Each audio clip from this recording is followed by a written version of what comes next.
Hello friends, welcome to Anupa study facts. आज हम बात कर रहे हैं चाइल्ड डेवलपमेंट एंड पैडागोजी की गाइस। ये आपके C TET, M P TET, U P TET, K V S और डी ट्रिपल एस बी जैसे टीचिंग एग्जाम्स में आपकी हेल्प करेगा, जहां पर 30 मार्क्स का सी डी पी आता है। वीडियो पसंद आए तो like, share and do subscribe my channel. आज गाइज हम सी टेट के 2018 का जो फर्स्ट पेपर था उसका चाइल्ड डेवलपमेंट एंड पेडागोजी के 10 क्वेश्चंस को यहाँ पर सॉल्व करने वाले हैं। फर्स्ट क्वेश्चन है, which one of the following statement is true about the role of heredity and environment. आनुवंशिकता और पर्यावरण की भूमिका के बारे में निम्नलिखित में से कौन सा कथन सही है। फर्स्ट है, certain aspects of development are influenced by more by heredity and others more by environment. विकास के कुछ पहलू आनुवंशिकता और कुछ अन्य पर्यावरण से अधिक प्रभावित हैं। भाई ये तो हमें लग रहा है कि हाँ ये सही है। क्यों? क्योंकि कुछ जो ऐसे होते हैं जो डेवलपमेंट से प्रभावित होते हैं और कुछ होते हैं जो हेरिडिटी से प्रभावित होते हैं, तो ये सही हो गया। अब दूसरा पढ़ते हैं, child's ability to learn and perform is completely decided by the genes. सीखने और जो प्रदर्शन करने की जो क्षमता है एक बच्चे की वो जीन द्वारा होती है। तो भाई ऐसा तो कहीं नहीं है कि केवल जीन द्वारा होती है, ये कैंसिल हो गया। दूसरा है, good care and a nutritious diet can fight of any disorder. A child is born with. अच्छी देखभाल और पौष्टिक आहार बच्चे की किसी भी जन्मजात विकार को दूर कर सकती नहीं। ऐसा नहीं है कि किसी भी जन्मजात डिसऑर्डर को वो दूर कर सकती है। फिर environment plays a significant role only in child's language development. जो पर्यावरण है वो केवल बच्चे के भाषा विकास में महत्वपूर्ण योगदान देता है, तो ऐसा नहीं है कि केवल पर्यावरण देता है। तो देखिए गाइज, ये तीनों कैंसिल हो गए। अब बचा क्या है हमारे सामने, ये। तो अब इसको थोड़ा सा समझ लेते हैं कि जो पर्यावरण है और जो हेरिडिटी है वो मिलकर, जो कि वो क्या करती है, मिलकर एक व्यक्ति के जो भी उसका जिस तरीके से उसकी अपब्रिंगिंग होगी वो दोनों निर्भर करती है। हमने पढ़ा भी है कि जो विकास होता है वो क्या होता है, हेरिडिटी और एनवायरमेंट का प्रोडक्ट होता है।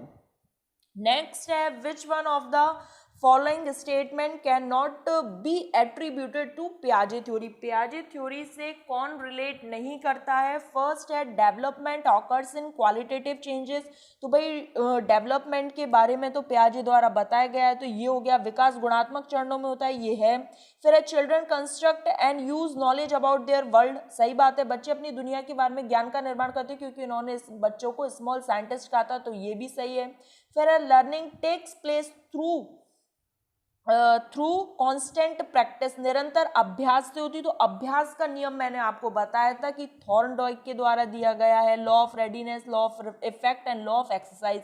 And children act on their environment. सही है भाई, पर्यावरण से संबंधित बच्चे काम करते हैं। तो देखिएगा, इस तरीके से हम एक एक ऑप्शन को पढ़ के अगर हमें कोई आंसर नहीं भी आ रहा है तो हम 1 से 1.5 मिनट में, और वैसे भी वहां पर हमको एक क्वेश्चन के लिए 1 मिनट मिलता है, तो अभी इतना सारा कुछ एक्सप्लेन करना है, इंग्लिश हिंदी में पढ़ना है, इसलिए 1 से 1.5 मिनट लग रहा है। वरना आप इजीली 30 और 45 सेकंड्स में क्वेश्चन को पढ़ के इजीली डील कर सकते हैं कि भाई डेवलपमेंट जो है वो क्वालिटेटिव है। ये बात बिल्कुल सही है। जो चिल्ड्रन है वो अपने सेंसेस के थ्रू, उन्होंने जो स्टेजेस बताई थी, सेंसरी, मोटर, संवेदी, गामक अवस्था, उसमें इन्होंने कहा था जो बच्चे होते हैं वो स्मॉल साइंटिस्ट हैं, वो सेंसेस के थ्रू चीज़ों को सीखते हैं। आपने देखा है जो छोटे बच्चे वो टच करके चीज़ों को टेस्ट करके हर चीज़ को सीखना चाहते हैं, समझना चाहते हैं कि वो क्या है और कैसे काम करता है। लेकिन यहाँ पर बताया गया है कि जो प्रैक्टिस है, लॉ ऑफ जो प्रैक्टिस है मतलब अभ्यास, मैंने आपको कल भी बताया था, अगर आपने एमपी टेट वाला पेपर का एनालिसिस देखा होगा उसमें हमने कहा था कि आप जितनी ज़्यादा प्रैक्टिस करते हैं उतना ज़्यादा आप किसी चीज़ में निपुण हो जाते हैं। नेक्स्ट है, which one of the following is not. सबसे पहले तो गाइज ये जो नॉट वर्ड है इसको ध्यान रखना है क्योंकि ये बहुत सारे आंसर्स को रॉन्ग कर सकता है। फिर है, नॉट अ लिमिटेशन, मतलब एक सीमा नहीं है, किसी भी चीज की एक सीमा नहीं है, उसके बारे में हमको समझना है। फर्स्ट है, टेंडेंसी टू कंसंट्रेट, ध्यान केंद्रित करने। यहाँ पे हिंदी में इन्होंने ध्यान केंद्रित लिख दिया था गाइस। कंसंट्रेट मतलब हमने उसमें पढ़ा था प्री ऑपरेशनल स्टेज में, मतलब बच्चा है ये पता नहीं लगा पाता कि 200 ml का किसी कोई बीकर में पानी है, तो चाहे वो ग्लास में हो चाहे वो बड़े छोटे बीकर में हो, उससे कुछ फर्क नहीं पड़ता। तो ये तो एक लिमिटेशन है गाइस। कि आप यही चीज़ पता नहीं लगा पा रहे हैं कि भाई 200 ml का पानी चाहे बड़े बीकर में हो चाहे छोटे, पानी तो उतना ही रहेगा। सिंबॉलिक थॉट आना, ये तो बहुत अच्छी बात है कि आपको प्रतीकात्मक विचार आ रहे हैं। ईगोसेंट्रिज्म, ये भी उसकी क्या बोलते हैं, एक लिमिटेशन है। इरिवर्सिबिलिटी भी लिमिटेशन है, मतलब अनुत्क्रमणीयता, आप यही पता नहीं लगा पा रहे कि 5 × 2 इज इक्वल टू 2 × 5 होता है, तो ये भी एक लिमिटेशन है। उसके बाद आप ये पता नहीं लगा पा रहे हैं कि जो 200 ml का जो पानी, जिसमें अगर हमने बड़े बीकर में ले लिया है तो भी वो 200 ml रहेगा, और अगर छोटी सी ग्लास में लिया है तो भी वो 200 ml ही रहेगा। तो भाई ये भी एक लिमिटेशन हो गई। ठीक, ईगोसेंट्रिज्म मतलब आप केवल अपना पर्सपेक्टिव समझ रहे हैं, आपको जो अच्छा लग रहा है वही दूसरों को अच्छा लग रहा है, तो ये भी एक आपकी क्या हो गई, लिमिटेशन हो गई। इरिवर्सिबिलिटी लिमिटेशन है ही सही। तो ये तीनों जब कैंसिल हो जाएंगे तो जो प्रतीकात्मक विचार है, जो सिंबॉलिक थॉट है, वो एक पॉजिटिविटी निकल कर आती है प्री ऑपरेशनल स्टेज से। तो गाइज ये जो नॉट है, एक्सेप्ट है, जहां कहीं भी आपको लिखा दिख जाए तो आप थोड़ा सा अलर्ट रहिएगा। नेक्स्ट है, play has a significant role in development of young children for following reason except. देखिए मैंने कहा था कि जहां कहीं भी एक्सेप्ट आ जाए, देखिए यहाँ अलावा लिखा है, थोड़ा सा सतर्क हो जाइएगा। तो अब हम पढ़ते हैं क्या क्या है। They gain mastery over their body, वे अपने शरीर पर निपुणता प्राप्त करते हैं। ये तो अच्छी बात है क्योंकि इन्होंने एक्सेप्ट पूछा है। एक्सेप्ट मतलब आपको कोई नेगेटिव आंसर देना होगा। इट स्टिमुलस देयर सेंसेस, वो इंद्रियों को उत्तेजित करता है, तो ये भी भाई एक पॉजिटिव बात है। It is just a pleasant way to spend time, ऐसा कुछ नहीं है गाइस कि आप केवल जो खेल खेल रहे हैं वो केवल प्लीजेंट टाइम को स्पेंड करने के लिए खेल रहे हैं। नेक्स्ट है, they acquire new skills and learn when they use them, वे नए कौशल को हासिल करते हैं और सीखते हैं कि उनको कब उपयोग किया जाए। तो जहां कहीं भी एक्सेप्ट होगा, इस थोड़ा सा आप समझिएगा कि आपको नेगेटिव आंसर की तरफ जाना है। जहां पर नॉट है, एक्सेप्ट है, वहां पर आपको याद रखना है कि आपको किस तरीके से क्वेश्चन को डील करना है। इसमें ये पूछा है कि भाई खेल जब हम खेलते हैं तो बच्चों के विकास में महत्वपूर्ण भूमिका नहीं निभाता है, मतलब अलावा हो गया, एक्सेप्ट हो गया, नहीं हो गया, इन सब में एक नेगेटिव देखना है। तो ये केवल सुखद समय बिताने का एक तरीका नहीं है, बल्कि ये अपने शरीर पर निपुणता प्राप्त करने, इंद्रियों को उत्तेजित करने और नए कौशल को हासिल करने, क्योंकि जब आप चीज़ों को नई नई वे में सीखेंगे तो आपको ये पता लगेगा कि किस तरीके से काम किया जाता है। तो हमेशा सीटेट का एक रहता ही है कि ये लगभग जो सीडीपी में 30 क्वेश्चन आते हैं उसमें 2 से 3 क्वेश्चन नॉट के, एक्सेप्ट के, इसी तरीके से देता है। अभी हमने इससे पहले नॉट वाला कर लिया, अभी हमने एक्सेप्ट वाला कर लिया, मतलब 4 क्वेश्चन में 2 क्वेश्चन तो अलग से आ गए। नेक्स्ट है guys, which one of the following questions invites children to think critically, निम्नलिखित में से कौन सा प्रश्न बच्चों को गंभीर रूप से सोचने के लिए आमंत्रित करता है। तो समझेंगे, do you know the answer of this. तो इसमें ये क्रिटिकल थिंकिंग, मतलब क्रिटिकल थिंकिंग क्या होता है थोड़ा सा समझ लेते हैं। क्रिटिकल थिंकिंग ये होता है कि जब आप ओपन एंडेड चीज़ों को सीखें, आप डाइवर्जेंट थिंकिंग करें, आउट ऑफ बॉक्स सोचें, इसको थोड़ा सा समझ लेते हैं। जब आप भिन्न भिन्न दिशाओं में सोचते हैं, जैसे ये एक कोई पॉइंट है यहाँ पर, और आप ऐसे अलग अलग अलग दिशाओं में इससे संबंधित चीज़ों को सीख रहे हैं, वो आता है क्रिटिकल थिंकिंग। तो अगर आपसे कोई ये पूछे कि तुम्हें इसका आंसर पता है, तो इसमें तो आपकी कोई क्रिटिकल थिंकिंग नहीं लग रही। What is the right answer, इसमें भी कोई क्रिटिकल थिंकिंग नहीं। Can you think of a similar situation, भाई सिमिलर सिचुएशन में तो हर कोई सोच सकता है, तो भाई ये भी कोई क्रिटिकल थिंकिंग। लेकिन अगर आपसे ये पूछे what are the different ways in which we can solve this, विभिन्न तरीके, जहां कहीं विभिन्न तरीके आ जाए, मतलब वो आपकी डाइवर्जेंट थिंकिंग के लिए पूछ रहा है, आपसे ये पूछ रहा है कि क्या आप दिशाओं में सोच सकते हैं, तो वहां पर आपका इस तरीके से ये जो आंसर है, जो क्रिटिकल वे के लिए पूछा गया, वो आपका आंसर सही हो जाएगा। तो गाइज आप समझिए क्रिटिकल थिंकिंग क्या होता है। डाइवर्जेंट थिंकिंग होता है, दिशाओं में सोचने वाला होता है, आउट ऑफ बॉक्स थिंकिंग होती है, ओपन माइंडेड होती है, ओपन एंडेड होती है, मतलब जहाँ पर आपसे ये पूछे कि आप ऑब्जेक्टिव टाइप दे रहे हैं, तो ऑब्जेक्टिव टाइप ये जो है ये क्लोज एंडेड है, ये आपकी क्रिटिकल थिंकिंग में नहीं आता है। नेक्स्ट है guys, which one of the following options best describe progressive education. अगर आपने एमपी टेट वाला एनालिसिस पेपर देखा होगा जो हमने 2019 का करा था, तो उसमें आपने देखा होगा, मैंने आपको बताया था प्रोग्रेसिव एजुकेशन जो है वो जॉन डुई के द्वारा दी गई। उसमें उन्होंने कहा है कि करके सीखना, हैंड्स ऑन एक्टिविटी होना चाहिए, बच्चा एक एक्टिव लर्नर होना चाहिए। तो अब हम ऑप्शन देखते हैं, लर्निंग बाय डूइंग, सबसे पहले तो हमें लर्निंग बाय डूइंग यही दिख गया, अभी और पढ़ेंगे लेकिन हाँ ये आंसर हमारा हो सकता है। लर्निंग बाय डूइंग हो गया, प्रोजेक्ट मेथड, कोऑपरेटिव लर्निंग हो गया, ये तो सही लग रहा है। फिर है thematic units, regular units, test, ranking. फिर रैंकिंग जहाँ कहीं भी आ जाए वो एक नेगेटिव एस्पेक्ट हो जाता है क्योंकि आप रैंक के लिए नहीं पढ़ रहे हैं।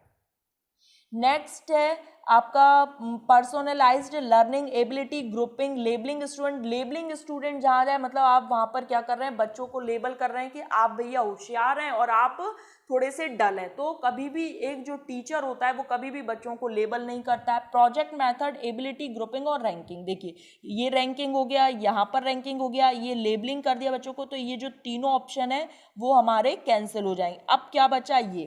तो अगर आपको कभी नहीं भी आ रहा है कोई आंसर तो आप गाइस इस तरीके से एक एक जो नेगेटिव एस्पेक्ट है, जो नेगेटिव पॉइंट है, उसको आप धीरे धीरे हटाते जाइए तो आपको आराम से समझ में आ जाएगा। Learning by doing, project method, cooperative learning, collaborative learning, बच्चा करके सीखता है, एक ग्रुप में सीखता है, एक दूसरे के सहयोग से सीखता है। जब आप ग्रुप में पढ़ते हैं तो आपने भी देखा होगा कि भाई चार दोस्त जब मिलकर बैठकर पढ़ रहे हैं तो कोई क्वेश्चन किसी को आ रहा है, कोई क्वेश्चन किसी को आ रहा है, तो एक दूसरे की सहायता से, एक दूसरे के सहयोग से आप बहुत से क्वेश्चंस, बहुत से सम मैथ में अच्छे से सॉल्व कर लेते हैं।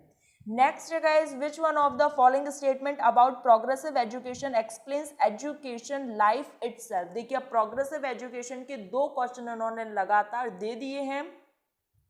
अब हम थोड़ा सा समझते हैं क्या है। फर्स्ट है, school education should continue as long as possible. School शिक्षा को यथासंभव लंबे समय तक जारी रखना चाहिए। तो कि ये कोई बात नहीं है कि भाई आप लंबे समय तक अगर कंटिन्यू करोगे तो बच्चा ज़्यादा सीखेगा, बल्कि बच्चा बोर हो जाएगा, तो ये पॉइंट कट गया। दूसरा है, schools are not required, children can learn from their life experience. तो ऐसा नहीं है, मतलब बहुत हद तक ठीक है कि बच्चा अपने एक्सपीरियंस से सीख सकता है, लेकिन ये नहीं कि स्कूल ज़रूरी ही नहीं है, तो भाई ये पॉइंट भी कट गया।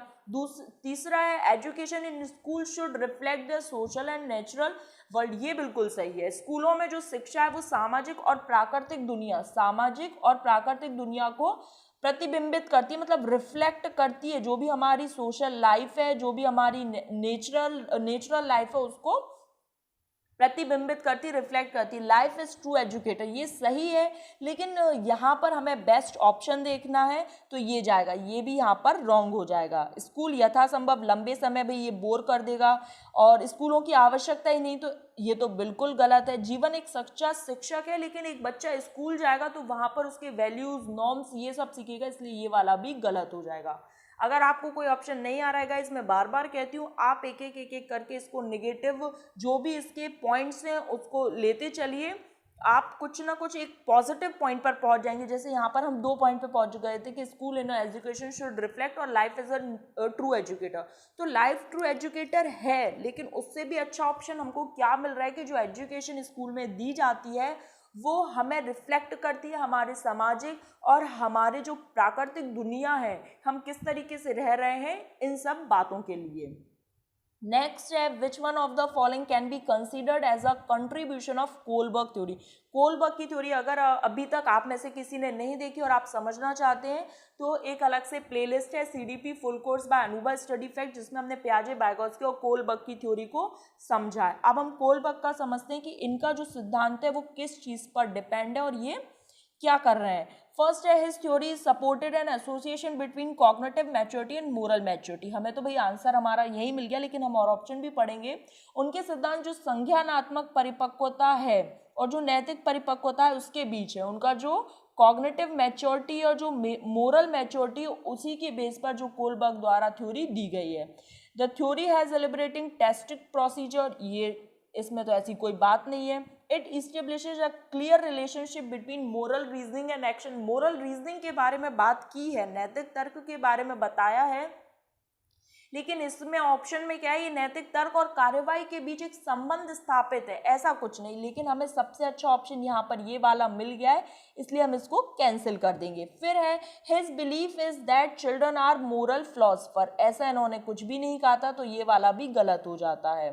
ठीक, आंसर क्या बचा हमारा, ये बचा कि जो कोलबर्ग है उन्होंने किसको सपोर्ट करा, उन्होंने कॉग्निटिव और मोरल मैच्योरिटी के बीच में एक रिलेशन स्थापित किया था। कोलबर्ग का मोरल डेवलपमेंट है जिसमें क्या होता है, 3 लेवल होते हैं और 6 स्टेजेस होती हैं। 3 लेवल होते हैं और 6 स्टेजेस होती हैं। हर एक लेवल में आपको 2 स्टेज देखने को मिलेगी। लेवल प्री कन्वेंशनल, कन्वेंशनल और पोस्ट कन्वेंशनल है, मतलब पूर्व परंपरागत, परंपरागत और उत्तर परंपरागत। हर एक लेवल में आपकी 2 स्टेजेस आएंगी। अगर आपको इसको डिटेल में पढ़ना है तो आप कोलबर्ग की थ्योरी देख लीजिएगा। नेक्स्ट है the zone of proximal development. ये हमने कहाँ पढ़ा था, वाइगोत्स्की की थ्योरी में पढ़ा था। अगर अभी तक वाइगोत्स्की की थ्योरी नहीं पढ़ी है तो आप प्लेलिस्ट में से पढ़ सकते हैं। फर्स्ट है the phase between maximum development is possible. तो भाई जोन ऑफ प्रॉक्सिमल जो समीपस्थ विकास का जो क्षेत्र है, निकटवर्ती विकास का क्षेत्र, उसमें ये बात तो कहीं नहीं है।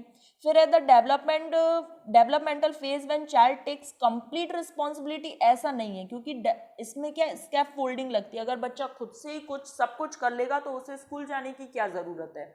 थर्ड है a context in which children can almost perform a task. देखिए जो चिल्ड्रन है वो क्या कर सकता है, almost perform a task on their own and with the right level of support. Support को हमने यहाँ पर किस लैंग्वेज में कहा था, आपको याद हो, मैंने स्कैफ फोल्डिंग बताया था कि जो सपोर्ट होता है जो टीचर के द्वारा दिया जाता है उसे हम स्कैफ फोल्डिंग कहते हैं। तो ये बिल्कुल सही ऑप्शन दिख रहा है। फोर्थ ऑप्शन पढ़ लेते हैं, the point in learning when support can be withdraw. भाई अगर आप अपना सहयोगी वापस खींच ले रहे हैं तो स्कैफ फोल्डिंग कहाँ से होगी, और जब स्कैफ फोल्डिंग नहीं तो जोन ऑफ प्रॉक्सिमल डेवलपमेंट कहाँ से आएगा। तो इसको हमने क्या पढ़ा था, जो जोन ऑफ प्रॉक्सिमल डेवलपमेंट होता है, यहाँ पर बच्चा है, बच्चा खुद से यहाँ तक पहुँच सकता है, ये इसका दायरा है, और ये टीचर की हेल्प से यहाँ तक पहुँच सकता है। तो ये जो बीच का गैप हुआ वो ये निकटवर्ती विकास का क्षेत्र, मतलब एक बच्चा खुद से कहाँ तक पहुँच सकता है। And with the help of scaffolding, scaffolding MCQ देता है। एमक्यू में याद रखिएगा स्कैफ फोल्डिंग कौन देगा, एमक्यू देगा। एमक्यू मतलब मोर नॉलेजेबल अदर, जो आपसे ज़्यादा जानता होगा। आपका छोटा भाई बहन भी हो सकता है, बड़ा भाई बहन, टीचर, पेरेंट्स, कोई भी हो सकते हैं।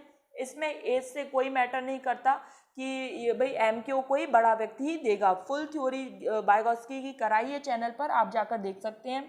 फिर है androgynous personality. And androgynous personality एक उभयलिंगी व्यक्ति क्या है, refers to man with feminine traits, स्त्री लक्षणों वाले पुरुषों को संदर्भित करना। तो ये गाइज इसका रॉन्ग आंसर है। नेक्स्ट है has a balance of what are generally considered masculine and feminine trait. आमतौर पर जो माने गए मर्दाना और जो स्त्री गुणों का जो समायोजन है, जो बैलेंस है किसके बीच में, मैस्कुलाइन के बीच में और फेमिनाइन ट्रेट्स के बीच में, वो कहलाता है एंड्रोगाइनस, उभयलिंगी। फिर है नेक्स्ट, अब हमें आंसर तो मिल गया लेकिन हम फिर भी और ऑप्शंस पढ़ लेते हैं। Tends to be assertive and arrogant, ये तो भाई कहीं से नहीं कि अहंकारी होगा तो वो उभयलिंगी हो जाएगा। फिर है adheres to stereotypical gender roles prevalent in the society, समाज में प्रचलित जो रूढ़िवादी लिंग भूमिका उनको पालन करना, वो तो भाई ये सोशल जो बायस है जेंडर वाइज उसमें आता है, तो ये भी कैंसिल हो जाएगा। तो अब आपका क्या है, हैज अ बैलेंस है। बैलेंस किसके बीच में, मैस्कुलाइन और फेमिनाइन ट्रेट्स के बीच में जब एक बैलेंस किया जाता है तो वो उभयलिंगी व्यक्तित्व कहलाता है। गाइज यहाँ पर हमने 10 क्वेश्चन सी टेट के जो कि 2018 में पेपर में पूछे गए थे उनको अच्छे से डिस्कस कर लिया है। और अगर आप चाहते हैं कि एक ही बार में पूरे 30 क्वेश्चन सॉल्व हो या फिर 10 से ज़्यादा क्वेश्चन सॉल्व हो तो आप कमेंट सेक्शन में बता सकते हैं। 10 क्वेश्चन इसलिए लिए हैं गाइस, 15 से 17-18 मिनट में एक पूरी जो सेशन है 10 क्वेश्चन का वो अच्छे से एक्सप्लेन हो जाता है, बहुत ज़्यादा लेंदी भी नहीं रहता है। इस वजह से केवल एक ही जो सेशन है उसमें 10 क्वेश्चन लिए जाते हैं। लेकिन आपको लगता है कि थोड़ा सा और ज़्यादा हो तो आप बता सकते हैं। यहाँ पर हमने पूरे 10 क्वेश्चंस को सॉल्व कर लिया जो कि प्रीवियस ईयर एग्जाम्स में पूछे गए थे। गाइज वीडियो पसंद आए तो लाइक करना, कमेंट करके बताना कैसा लगा, फ्रेंड्स के साथ शेयर करना जो CTET, MPTET, UP TET, KVS, DSSS की तैयारी कर रहे हैं। And thanks for watching.